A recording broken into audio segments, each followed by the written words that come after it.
You think you know who stands with you. You've built what you believe are unshakable bonds forged through shared struggles, sealed with mutual trust, strengthened by time itself. You look around your table and see faces that nod when you speak, hands that applaud your victories, voices that echo your convictions. You feel secure in their devotion.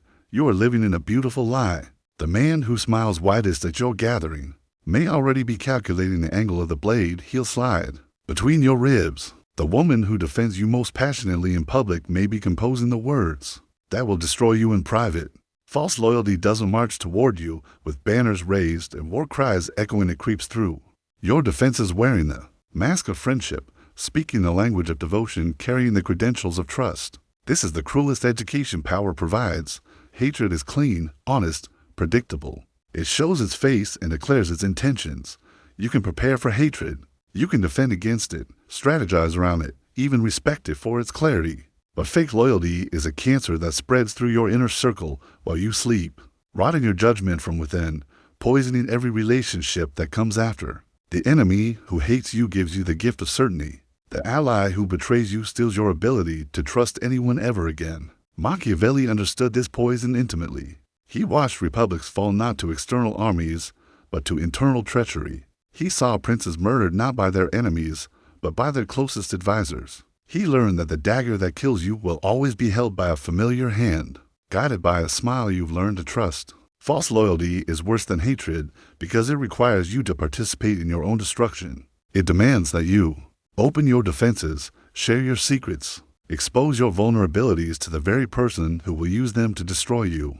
Hatred attacks your armor. Betrayal convinces you to remove it. Today, you learn to see through the performance. You learn to distinguish between the devotion that strengthens you and the devotion that slowly strangles you.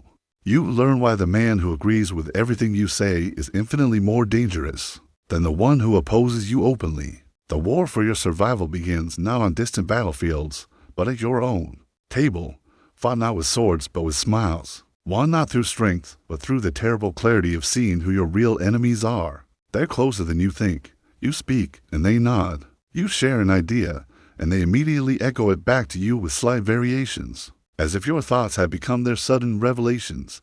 You express a concern, and they mirror your exact words, your precise phrasing, even your emotional tone. At first, this feels like validation. It feels like understanding. It feels like you've found someone who truly gets you. You haven't found an ally. You've found a parasite. Real allies challenge you.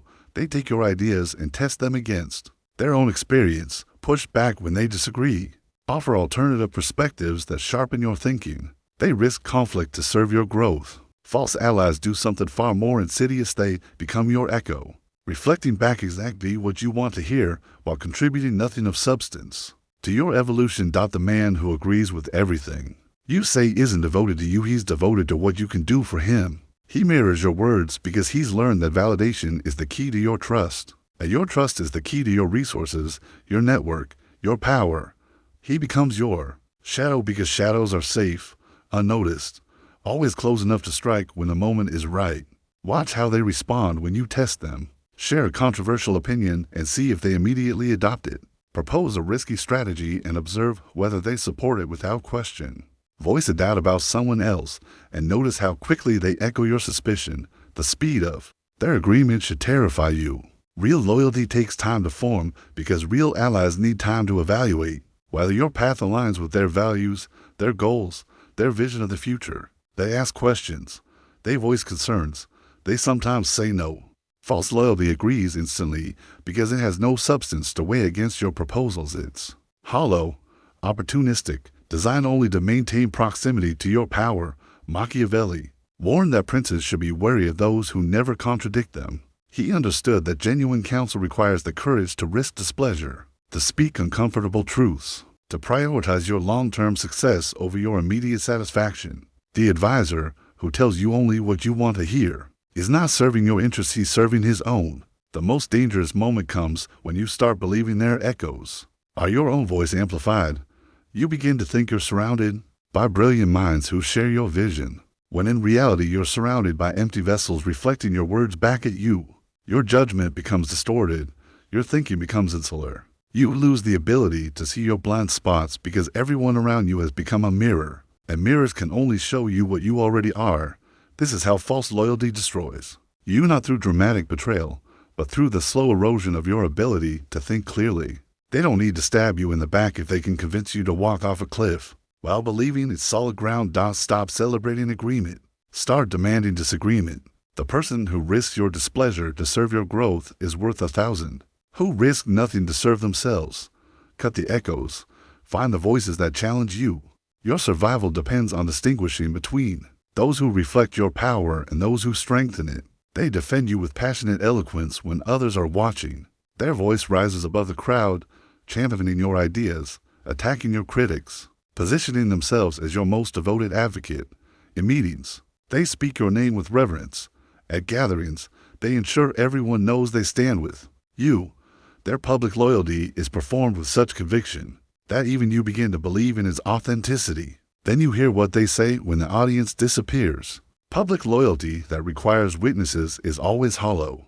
The man who needs others to see his devotion is not devoted, he's performing. He's building a reputation for loyalty that he can leverage later, creating a public image of allegiance that masks private calculation. Every passionate defense he offers in your presence is an investment in the credibility he'll need when he eventually turns against you. Real loyalty doesn't announce itself. It operates in the shadows, in the quiet moments when no one is keeping score. It makes sacrifices that no one witnesses, takes risks that no one applauds, offers support that no one records. False loyalty demands an audience because its purpose is not to serve you, but to be seen serving you. Watch how they behave when they think no one is watching. Listen to what they say when they believe their words won't get back to you. The man who praises you in public but questions your judgment in private is already your enemy. He just hasn't revealed himself yet. He's building plausible deniability, creating a paper trail of support that will make his eventual betrayal seem like a reluctant necessity rather than a calculated attack. The theater of false loyalty follows a predictable script. First, they establish themselves as your most vocal supporter, ensuring that everyone knows they're in your camp. Then they begin introducing subtle doubts in private conversations, not direct attacks, but gentle questions about your judgment, your methods, your decisions. They frame these doubts as concern, as reluctant observations from someone who truly cares about your success. I'm worried about him, they'll say to others. I support him completely, but I'm concerned he's making some mistakes. This plants seeds of doubt while maintaining their reputation as your loyal friend. When those seeds grow into open opposition, they can point to their history of public support as evidence that their betrayal is justified, necessary, even noble. Machiavelli understood that the most dangerous enemies are those who build their credibility through false friendship. They use their reputation for loyalty as a weapon against you. When they finally attack, people believe them precisely because they were known as your supporters. Their betrayal carries extra weight because it comes from someone who knew you best. The antidote to theatrical loyalty is to value what people do over what they say, especially what they do when no one is watching. True allies serve your interests, even when serving those interests costs them something and gains them nothing. They make sacrifices that no one sees, take stands that no one applauds, remain faithful when faithfulness is expensive. False allies perform loyalty like actors on a stage, always conscious of their audience, always playing to the crowd. True allies live loyalty like monks in monasteries, quietly, consistently, without need for recognition or reward. Stop being impressed by public displays of devotion. Start paying attention to private acts of service. The person who serves you when no one is watching is worth infinitely more than the one who defends you when everyone is listening. Your enemies will use their reputation for loyalty as a weapon against you. Don't help them build that weapon by mistaking performance for devotion. You tell them everything. Your plans, your concerns, your vulnerabilities, your fears.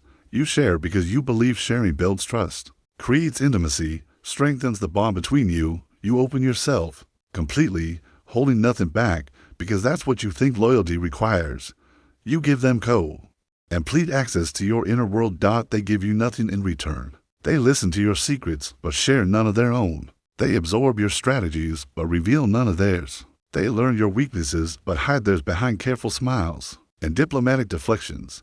You become transparent while they remain opaque, creating an intelligence imbalance that transforms you from an ally into prey. This is not loyal to this, it's harvesting. Real alliances require mutual vulnerability, both Parties must have something to lose, something at stake, something that ensures their commitment to each other's success. When only one person is exposed, when only one person has shared their weaknesses, the relationship becomes predatory. The person with all the information holds all the power. False allies master the art of emotional extraction. They ask the right questions, create the right atmosphere, express the right amount of concern to make you feel safe enough to reveal everything. They become expert listeners, nodding at exactly the right moments, asking follow-up questions that demonstrate their engagement, offering just enough validation to keep you talking. But notice what happens when you ask them to reciprocate. Notice how skillfully they deflect personal questions, how artfully they redirect conversations back to you, how gracefully they avoid revealing anything of substance about their own situation. They've learned that information is power, and they're not interested in sharing power, only accumulating it. You think you're building intimacy through self-disclosure. They know they're building an arsenal through intelligence gathering. Every secret you share becomes a potential weapon they can use against you later. Every vulnerability you reveal becomes a target they can strike when the time is right.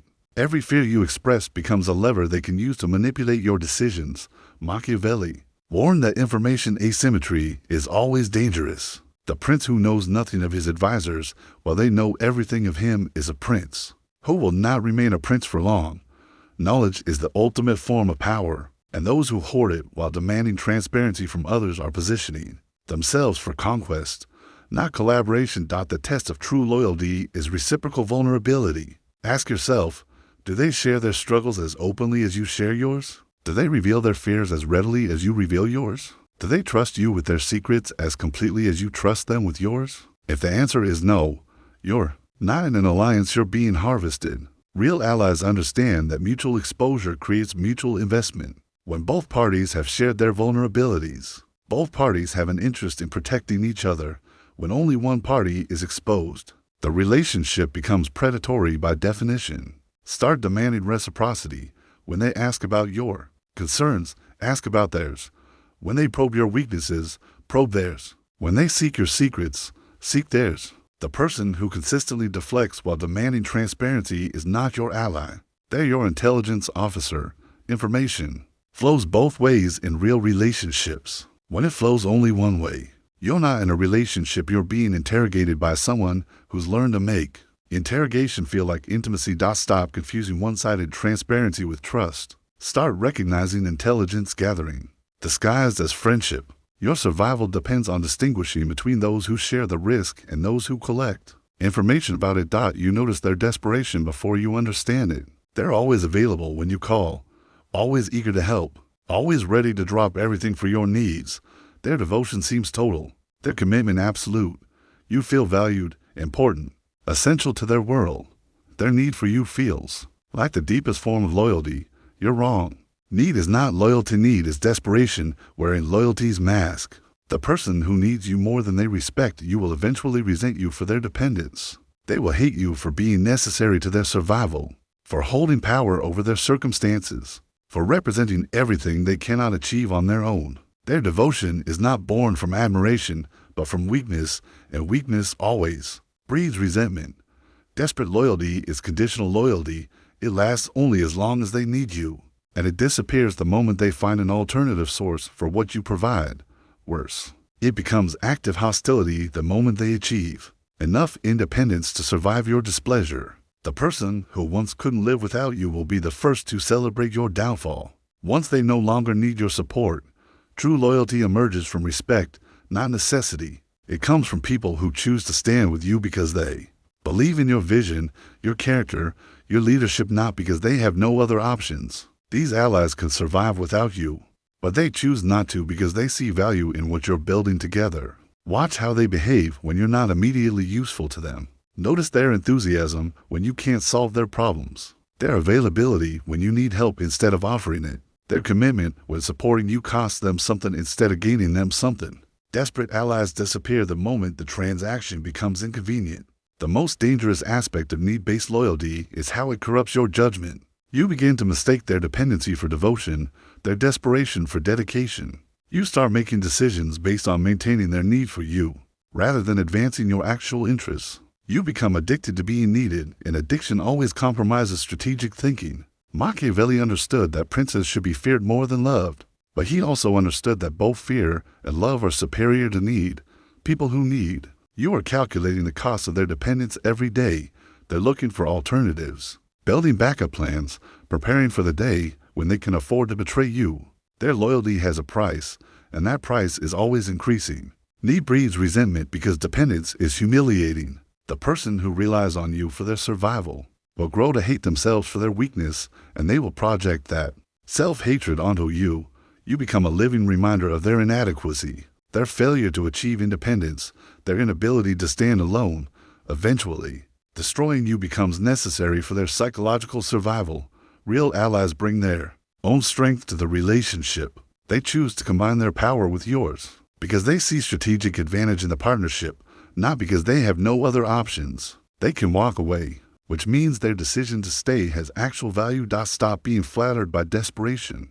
Start demanding respect. The person who needs you will betray you the moment they no longer need you. The person who respects you will stand with you even when standing with you costs them something. Build alliances with the strong, not the desperate. Dependency creates enemies, not allies. The moment they no longer need you, you'll discover who they really are. It starts subtly. Their responses take a little longer to arrive. Their enthusiasm seems slightly dimmed. Their presence at your meetings becomes more sporadic. Their participation less engaged. They're still there, still supportive, still going through the motions of loyalty, but something fundamental has shifted. The fire that once burned bright in their commitment has begun to fade. You tell yourself it's temporary. Everyone goes through phases. People get busy, distracted, overwhelmed by other responsibilities. You rationalize the change because accepting its significance will force you to confront an uncomfortable truth. Their loyalty was never as deep as you believed, and now it's dying a slow, quiet death. False loyalty dies gradually because dramatic departures create drama, and drama requires explanation. It's easier to fade slowly, to let enthusiasm wither naturally, to create distance through 1,000 small withdrawals rather than one large confrontation. This gradual abandonment gives them plausible deniability while giving you false hope. The slow fade is cruel because it keeps you investing in a relationship that's already dead. You keep expecting their enthusiasm to return, their engagement to deepen, their commitment to revive. You interpret their occasional moments of renewed interest as signs that things are returning to normal, when in reality those moments are just brief resurrections of an already deceased loyalty. Real allies maintain consistent energy because their commitment comes from deep conviction, not surface attraction. They understand that loyalty requires maintenance, that relationships need consistent investment, that trust is built through sustained engagement over time. They show up with the same intensity whether you're winning or struggling, whether you're popular or controversial, whether supporting you is easy or difficult. False allies operate on emotional momentum. When the initial excitement fades, when the novelty wears off, when the easy victories become difficult struggles, their interest dies with their enthusiasm. They were attracted to your success, not committed to your mission. They were excited by your potential, not devoted to your person. Watch for the signs. Longer delays in communication, less detailed responses, more excuses for absence, decreased initiative in reaching out to you. They're not pulling away dramatically, they're simply investing their emotional energy elsewhere, while maintaining the appearance of continued support. Machiavelli observed that fair-weather friends are more dangerous than honest enemies because they create a false sense of security. While providing no actual support, they occupy the space that real allies could fill while offering none of the benefits that real allies provide. They're emotional and strategic dead weight disguised as active partnership. The slow fade is also a test. They're waiting to see if you'll chase them, if you'll increase your investment to compensate for their decreased engagement, if you'll lower your standards to maintain their presence. Your response to their withdrawal reveals whether you understand your own value or whether you're willing to accept diminished loyalty as the price of avoiding abandonment. Don't chase the fade. Don't increase your investment in response to their decreased interest. Don't lower your standards to accommodate their withdrawal. The person who gradually loses interest in supporting you will completely lose interest in defending you. When you need them most, cut dying relationships before they become deadweight. The space they occupy is needed for allies who burn with consistent fire, who maintain their commitment through seasons of difficulty, who understand that real loyalty deepens during challenges. Rather than fading from them, you've told them everything. Your childhood fears, your deepest insecurities, your strategic vulnerabilities, your personal failures. You've shared the stories you've never told anyone else, the mistakes that still haunt you, the weaknesses that could destroy you if exposed. You've opened your vault of secrets because you believe mutual vulnerability creates unbreakable bonds. They've collected everything while revealing nothing. They know where your bodies are buried, but you don't even know where they live emotionally. They can recite your trauma history, but you couldn't describe their deepest fear. They understand your psychological triggers, but you have no idea what keeps them awake at night. You've given them a complete map of your internal landscape while they remain a closed book. This is not intimacy, this is intelligence warfare. True loyalty requires mutual vulnerability because mutual vulnerability creates mutual investment. When both parties have shared their secrets, both parties have skin in the game. Both have something to lose if the relationship turns hostile. Both have incentive to protect each other, because betrayal would trigger mutually assured destruction. When only you have shared your secrets, only you have something to lose. They hold all the power because they hold all the information while risking nothing themselves. They can destroy you with what you've told them, but you can't touch them because they've told you nothing. The relationship is strategically imbalanced from the beginning. Real allies understand that trust is built through reciprocal risk-taking. They match your vulnerability with their own, your secrets with theirs, your trust with equal trust. They don't just collect your weaknesses, they share theirs. They don't just learn your fears, they reveal theirs. They create mutual exposure because they understand that one-sided transparency is not relationship building, it's intelligence gathering. False allies are expert emotional archaeologists. They know exactly how to excavate your secrets through careful questioning, strategic sympathy, and patient listening. They create safe spaces that feel intimate while remaining completely guarded themselves. They master the art of making you feel heard, understood, accepted while revealing nothing of substance about their own inner world. Pay attention to what happens when you try to reciprocate their curiosity.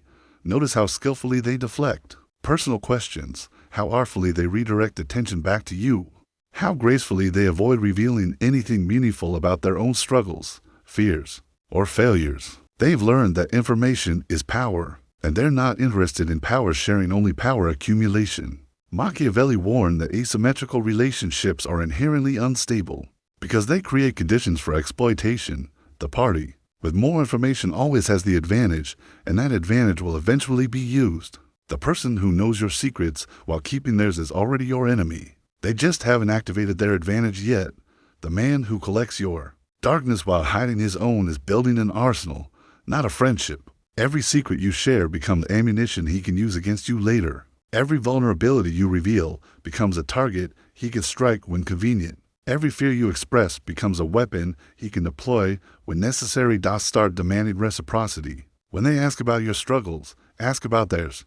When they probe your weaknesses, probe theirs. When they invite your secrets, insist on theirs. The person who consistently takes your vulnerability while offering none in return is not building a relationship, they're conducting reconnaissance. Everything changes the moment you actually need them.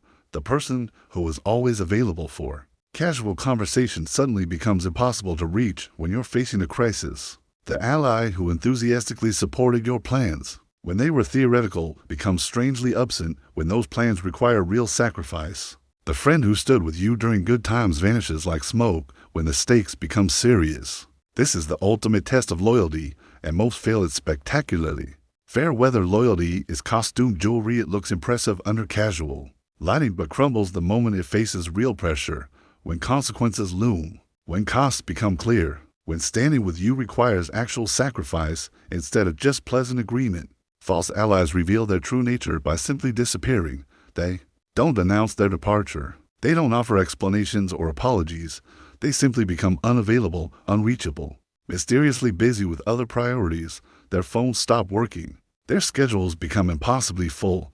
Their enthusiasm for your cause evaporates the moment that cause demands something from them beyond words. Real loyalty is forged in crisis, not comfort. It's measured not by what people say when everything is easy, but by what they do when everything is difficult. True allies move toward danger when you're in trouble, not away from it.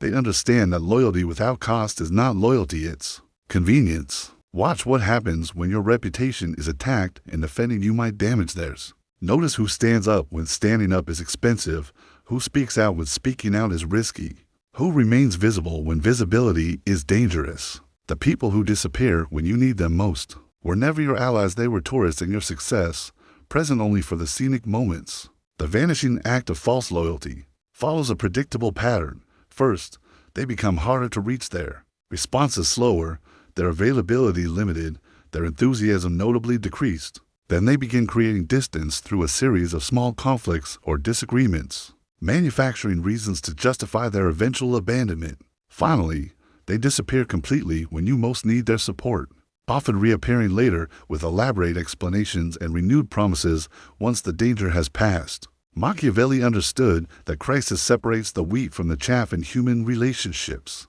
Adversity reveals character in ways that prosperity never can. The advisor who serves faithfully during times of strength, but abandons his prince during times of weakness, was never truly serving the prince, he was serving his own interests through the prince. Fair weather allies are worse than honest enemies because they create false confidence in your support network. You make plans assuming their presence, take risks based on their promises, enter battles believing in their backup. When they vanish at the crucial moment, they don't just fail to help, they actively harm you by creating strategic gaps you didn't plan for. The test of loyalty is not agreement during good times, but presence during bad times. Not enthusiasm when you're winning, but commitment when you're losing. Not support when it's easy, but sacrifice when it's hard. The person who disappears when you need them was never yours to begin with. Build your inner circle only with people who have already proven they'll pay a price to stand with you. Everyone else is just enjoying the view from your mountaintop, ready to descend the moment the weather turns stormy. Crisis doesn't create character, it reveals it. When your crisis comes, you'll discover who your real allies are by seeing who remains when remaining is costly. An honest enemy is a gift wrapped in hostility.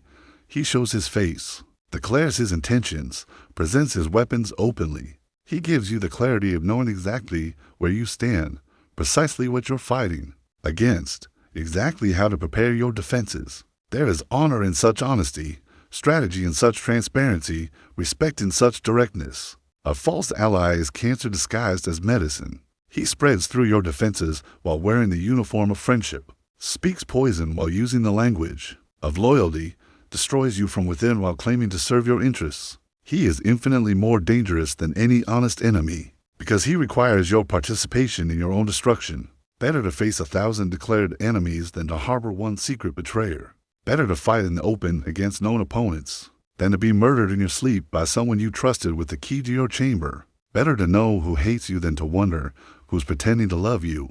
This is the paradox that weak minds cannot grasp.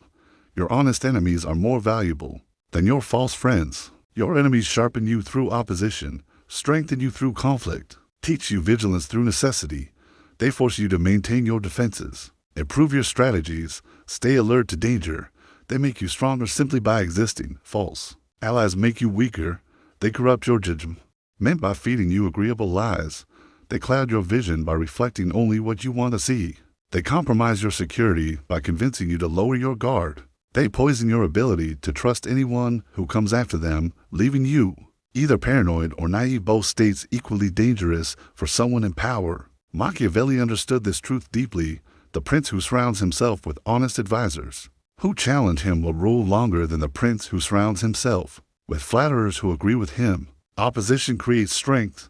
False support creates weakness. Resistance builds muscle. Enabling creates dependency. Learn to love the clean hatred of your declared opponents more than the poisoned devotion of your pretended supporters. Enemies who reveal themselves give you targets to aim at, strategies to develop, victories to win. Enemies who hide among your allies give you nothing but eventual betrayal, inevitable disappointment, and the bitter knowledge that you participated in your own downfall.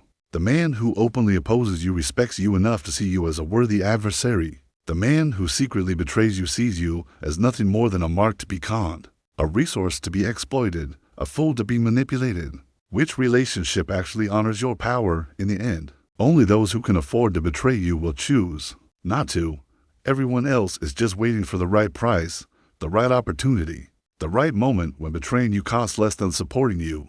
The person who needs nothing from you but chooses to stand with you anyway. That person's loyalty has actual value. Build your alliances with those who have options, not those who have desperation. Trust those who choose you from strength, not those who cling to you from weakness. Respect those who could walk away, but don't, not those who can't leave, but pretend they're staying by choice. Your enemies will teach you more about power than your friends ever will.